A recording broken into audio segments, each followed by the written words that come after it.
Hello everyone, I'm Emma Whipday, lecturer in Renaissance literature at Newcastle University. Welcome to my new series, At Home with Austen, for A Bit Lit.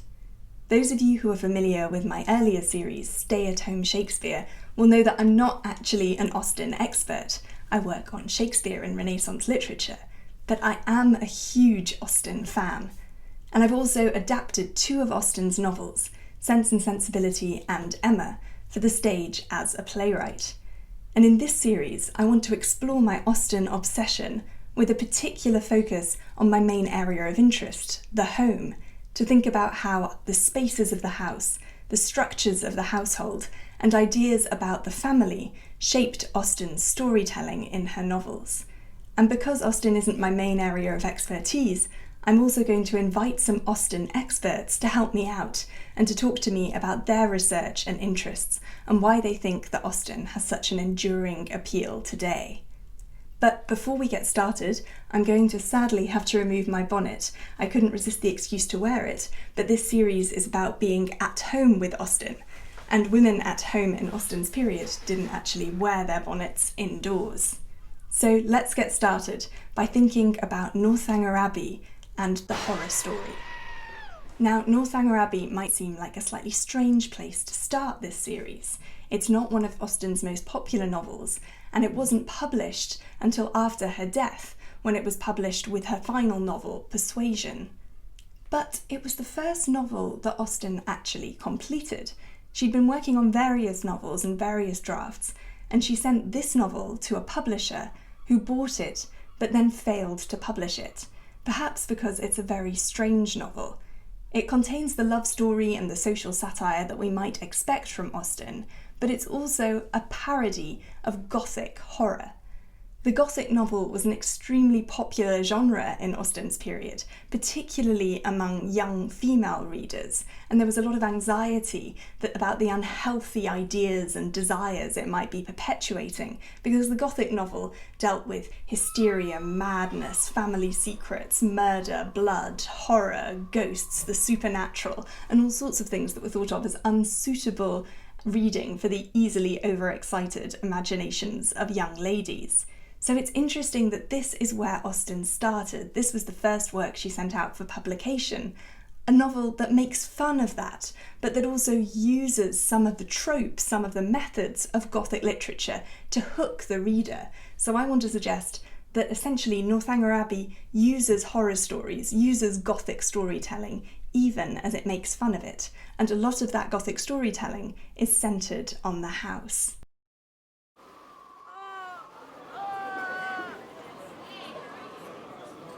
So the first example I want to start with is very early in the novel, when it's still set in Bath and there's not yet a sense of the Gothic horror that's going to emerge. Catherine, the young, naive and innocent heroine who loves to read Gothic novels, has met the man who's going to be the hero and her love interest, Henry Tilney, and he's teasing her, as he often does. She's trying to work out whether or not he's being serious, and so we read, Catherine turned away her head, not knowing whether she might venture to laugh. I see what you think of me, said he gravely. I shall make but a poor figure in your journal tomorrow. Catherine answers, but perhaps I keep no journal. And he says, perhaps you are not sitting in this room and I am not sitting by you. These are points in which a doubt is equally possible. Not keep a journal. How are your absent cousins to understand the tenor of your life in Bath without one? How are the civilities and compliments of every day to be related as they ought to be, unless noted down every evening in a journal? How are your various dresses to be remembered, and the particular state of your complexion and curl of your hair to be described in all their diversities, without having constant recourse to a journal? Now, there are a few things going on here. One thing is obviously that Henry Tilney is teasing Catherine, but he's also suggesting how much he's attracted to her, firstly by wanting her to write about him in her journal to suggest that she's thinking of him as he's thinking of her, but also in the attention that he pays to the state of her complexion, the curl of her hair, and her dresses. He's thinking about her appearance. But it also tells us of the significance of women and women's writing, women's voices. The journal is the place where Catherine gets to tell her own story and where she gets to notice and pass judgment on a man, and there's a very real anxiety in Henry's teasing about the fact that this is the place where the innocent and relatively powerless Catherine does wield power because she can write about him, she can think thoughts about him, judge him in her own mind and pronounce her conclusion. There's also the fact that in listing what Catherine would write in her journal, Henry Tilney seems almost to be humorously belittling her. He's suggesting that all she's interested in are various dresses, the state of her complexion, the curl of her hair. And the irony is, of course, that Catherine is interested in much more than this, as the novel is about to show us. The second time that this theme of storytelling comes up explicitly in the novel is in chapter 6, when Catherine has befriended a new acquaintance called Isabella. Then Isabella goes on, "Have you gone on with Udolpho?" which is Anne Radcliffe's Gothic novel, The Mysteries of Udolpho, which was extremely popular and well known at the time that Austen was writing. Catherine responds, "Yes, I have been reading it ever since I woke, and I am got to the Black Veil." "Are you indeed?" says Isabella. "How delightful. Oh, I would not tell you what is behind the Black Veil for the world. Are you not wild to know?" "Oh," says Catherine, "yes, quite. What can it be? But do not tell me. I would not be told upon any account. I know it must be a skeleton. I am sure it is Laurentina's skeleton. Oh, I am delighted with the book. I should like to spend my whole life in reading it. I assure you, if I had not been to meet you, I would not have come away from it for all the world." And Isabella promises, "I have made out a list of 10 or 12 more of the same kind for you." And Catherine says, "Have you indeed? How glad I am. But are they all horrid? Are you sure? They are all horrid." So we get a sense here that Austen is playing on the anxieties about young female readers of Gothic novels through the fact that Catherine, despite being this very polite, well-brought-up young woman, is fascinated by the idea of skeletons and of corpses and of horrible things. But you also get a hint of one of the things that's so appealing about Gothic literature, and that is the fact that it doesn't tell the reader everything. It uses narrative hooks and suspense and narrative mysteries to draw the reader in. So the Black Veil is significant because the reader knows in Anne Radcliffe's The Mysteries of Udolpho that there is a black veil behind which is some sort of horror. But the reader doesn't discover for quite some time what it is. So you see Catherine speculating about whether it's Laurentina's skeleton. And in fact, the first time a character in the novel encounters the Black Veil, she faints, and the reader doesn't get to find out what she's seen behind the veil that makes her faint.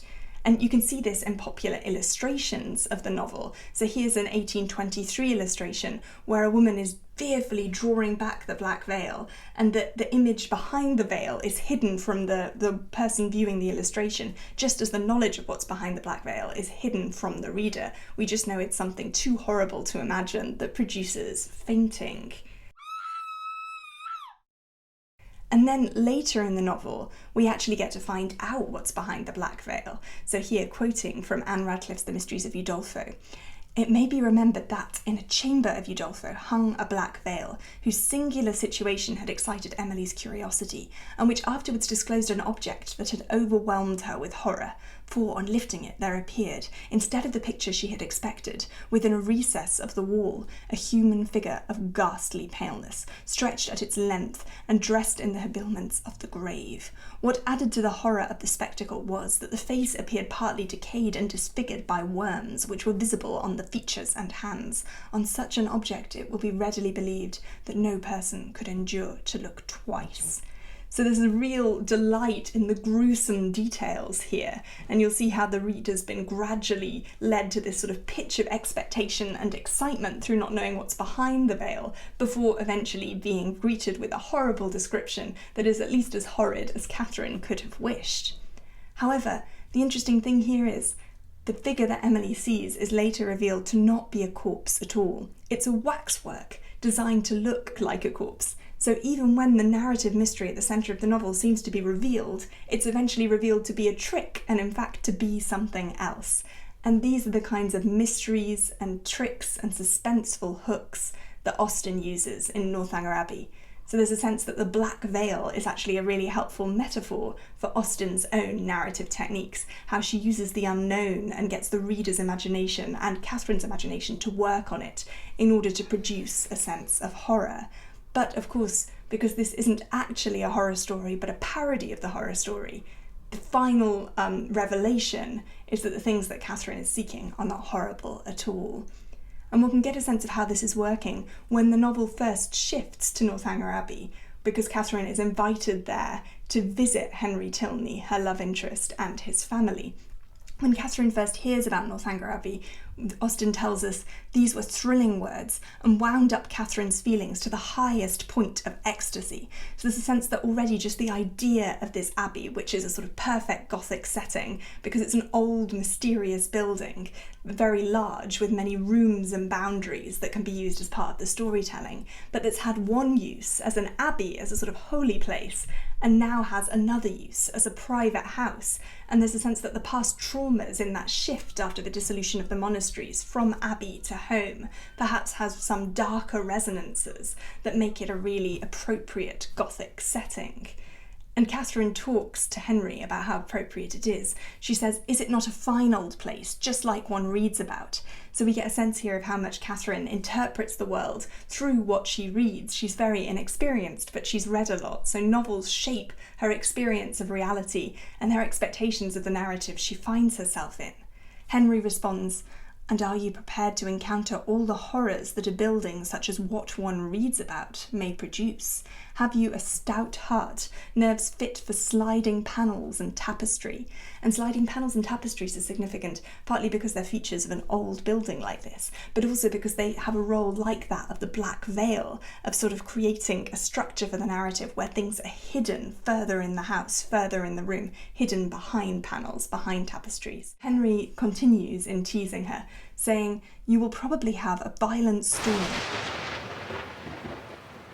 A door will immediately appear, which door, being only secured by massy bars and a padlock, you will, after a few efforts, succeed in opening, and, with a lamp in your hand, will pass through into a small vaulted room, and through this into several others." Now this is a key feature of the Gothic narrative, the passage through the spaces of the home that structure the revelations and structure the storytelling, and also space by space by space, increase the suspense. He continues, "In one perhaps there may be a dagger, in another a few drops of blood, and in a third the remains of some instrument of torture." So here are the kinds of horrific items you'd expect in a Gothic novel. But there being nothing in all this out of the common way, he says. So he's teasing her and suggesting that what's ordinary in a novel might be ordinary or common in life. He continues, "A roll of paper appears. You seize it. It contains many sheets of manuscript. You hasten with the precious treasure into your own chamber, but scarcely have you been able to decipher, O thou, whomsoever thou mayst be, into whose hands these memoirs of the wretched Matilda may fall, when your lamp suddenly expires in the socket and leaves you in total darkness." "Oh no," says Catherine, "no, do not say so." "Well, go on." And again, there's that engine of combined horror and suspense in the way this is structured. She wants to say no, and she also wants to say, go on. And what's interesting about Henry's speedily improvised narrative here is that it links back to something I was saying earlier about female voices in writing Gothic fiction and in Gothic fiction. There's a real emphasis on the unhappy heroine being guided in her experiences by trying to seek the experiences of a previous unhappy heroine, of something awful that's happened to a woman before her in the house. And so here he's saying the memoirs of the wretched Matilda. So the idea that Catherine would discover the memoirs of this person who suffered before her, called Matilda. And so she's sort of hanging on to a female voice and experience of horror in her own experience of horror. So it's a horror story Gothic novel trope that he leads Catherine to expect. But of course, while he's teasing her, she takes it all a little too literally, because she really believes herself to be in the kind of Gothic novel that he's describing. So when she learns that his mother sadly died, and learns from his sister Eleanor about the unhappiness of their mother in her final sort of days and weeks, she decides that there must have been a murder and decides to seek proofs of the murder throughout the house. She's looking for something like the diary he describes of the wretched Matilda. And so we read, It would be impossible to explain to Eleanor, nor could she therefore in her presence search for those proofs of the general's cruelty, which, however, they might yet have escaped discovery. She felt confident of somewhere drawing force, in the shape of some fragmented journal, continued to the last gasp. So she's looking for the literal journal that Henry made up as a joke in his story. And then we hear of her search through the house for this journal, or for this narrative mystery of Henry's mother's last hours. And this is structured like a Gothic novel in terms of its progression through a sequence of spaces, of locks and doors and hidden things. Austen writes, "The lock yielded to her hand, and luckily with no sullen sound that could alarm a human being. On tiptoe she entered. The room was before her, but it was some minutes before she could advance another step. She beheld what fixed her to the spot and agitated every feature. She saw a large, well-proportioned apartment, a handsome dimity bed, arranged as unoccupied with a housemaid's care, a bright bath stove, mahogany wardrobes, and neatly painted chairs, on which the warm beams of a western sun gaily poured through two sash windows." Now this is an example of bathos, of comic anticlimax, because it's structured with the lock and the creeping on tiptoe and entering a secret room to be like a Gothic novel where there'll be some sort of revelation of horrors. But what she finds instead is a large, well-proportioned room, a pleasant, well-lit, sunny room, and the warm beams of a western sun gaily pouring through the windows is a particularly playful detail, because you may remember that in Henry's made-up account of how Catherine would find Northanger Abbey, he talks about nighttime, he talks about storm, this sort of pathetic fallacy of Gothic stormy weather. But instead what she finds is a clean, pleasant room, a room where a woman died, but nonetheless a pleasant room with no traces of that death, in bright sunlight. And this continues. Austen uses this bathos a second time in the account, because Catherine thinks, would the vale in which Mrs. Tilney had last walked, or the volume in which she had last read, remain to tell what nothing else was allowed to whisper? She's still looking for that mystery. No, whatever might have been the general's crimes, he had certainly too much wit to let them sue for detection. At that instant a door underneath was hastily opened. Someone seemed with swift steps to ascend the stairs, by the head of which she had yet to pass before she could gain the gallery. She had no power to move. With a feeling of terror not very definable, she fixed her eyes on the staircase, and in a few moments it gave Henry to her view. So again we have that sort of Gothic build-up, the suspense, the sounds elsewhere in the house, the unknown person entering, but it's revealed only to be her love interest, Henry, who finds her snooping around his dead mother's rooms.